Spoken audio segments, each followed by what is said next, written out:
Eh bien, bonjour à tous. J'espère que vous m'entendez bien. Bienvenue à ces journées consacrées au bon usage des pompes à perfusion. Je vous remercie pour votre participation. Juste avant de démarrer ces journées, je voulais juste vous faire quelques rappels sur des règles pratiques pour cet après-midi. Donc, merci de bien veiller à ce que vos micros soient bien coupés. La connexion, vous pouvez vous connecter pour visionner les présentations donc sur ordinateur, mais aussi par téléphone si vous ne possédez pas de carte son. En temps, on essayera de vous donner du temps pour faire des échanges. Donc, si vous avez des questions pendant les présentations, n'hésitez pas à les inscrire sur le chat. Ou sinon, à la fin de la journée, n'hésitez pas à lever vos mains pour qu'on puisse aussi interagir et échanger. Oups, pardon.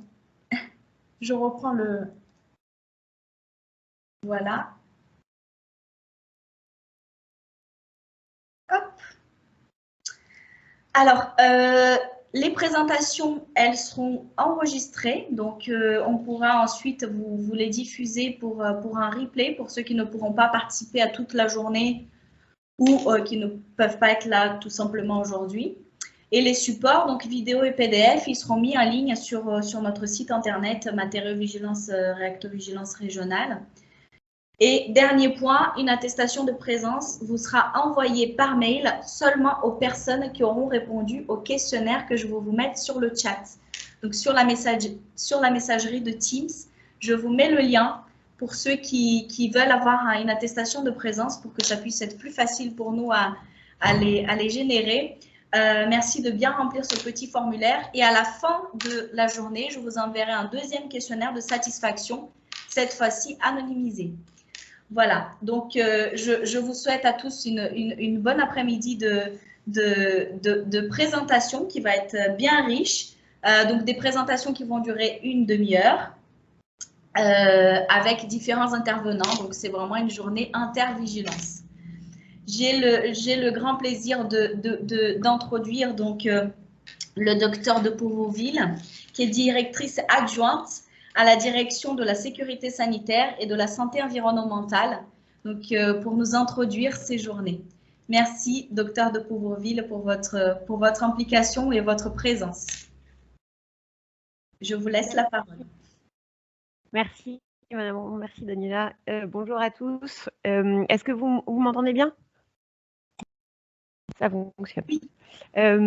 Donc, je suis effectivement directrice adjointe de la direction de la sécurité sanitaire et santé environnementale et j'y reviens parce que juste par le titre, vous aurez compris l'intérêt que les équipes et la direction portent à cette demi-journée et à cet événement organisé comme d'habitude par Madame Romont. Vous savez, je vais pas détailler évidemment les micros.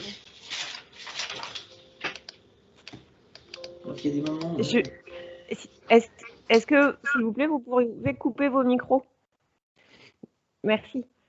Donc, je vais être brève sur ces propos, mais ce que vraiment le point sur lequel on souhaitait insister à l'agence sont l'importance pour nous des missions de veille et de surveillance, ça vous le savez, et puis vous connaissez bien aujourd'hui la veille et les missions de l'agence sur ce sujet, la veille et la surveillance de l'apparition de risques émergents, de risques majeurs pour la population, d'événements sanitaires ou d'événements environnementaux.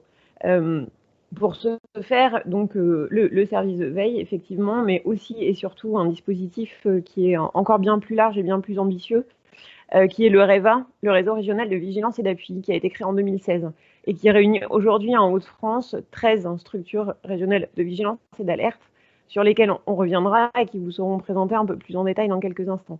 Le point important et incontournable, c'est que c'est l'interaction entre ces structures de vigilance et d'alerte, leurs actions respectives bien sûr, et aussi leurs interactions, leurs actions conjointes, leur participation aux réunions régionales de veille et d'alerte sanitaire, qui permettent de faire en sorte qu'un événement que vous déclarez peut parfois s'avérer être un événement d'une ampleur qu'on ne soupçonne pas forcément à la première déclaration, mais qui nécessite ou qui enclenche une action régionale, une action régionale de prévention ou de communication. C'est ce vigilant régional qui a d'ailleurs démontré plus d'une fois son efficacité en parlant par exemple, en partant d'un exemple que vous connaissez tous sur le protoxyde d'azote et la consommation,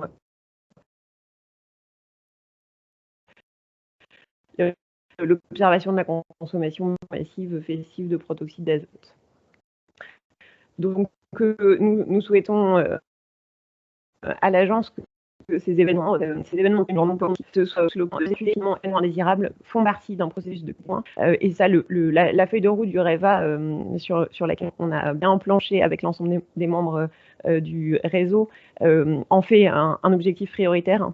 Et on souhaite aussi que cette demi-journée soit l'occasion pour vous d'être le relais de cet objectif de vigile au sein de vos équipes, vigile de la qualité des soins. On est tous d'accord pour se dire qu'aujourd'hui, on est encore trop proche d'un système culpabilisant sur le traitement de l'erreur qui empêche la déclaration des événements par la peur de recherche d'un coupable, très classiquement. Et ça empêche aussi les organisations d'être apprenantes. On est tous d'accord sur ce constat et on le fait aussi, on y reviendra, mais on le fait aussi parce qu'on voit bien qu'il y a un certain nombre d'événements qui sont sous-déclarés. Donc cette demi-journée s'inscrit dans le plan du REVA avec un objectif prioritaire qui est une action de sensibilisation et plusieurs actions et de formation à la culture du signalement, en essayant de ne pas parler d'erreur positive qui introduit encore une fois le terme d'erreur. Donc on vous recontactera et on souhaite mener cette année plusieurs actions qui iront dans ce sens. D'ailleurs, du coup, à cette occasion, si vous le souhaitez, bien sûr, vos retours sont les bienvenus sur tout ce qui pourra nous permettre d'avancer sur ce sujet. Voilà. Je laisse la parole ensuite à Daniela pour vous présenter le programme de l'après-midi et aux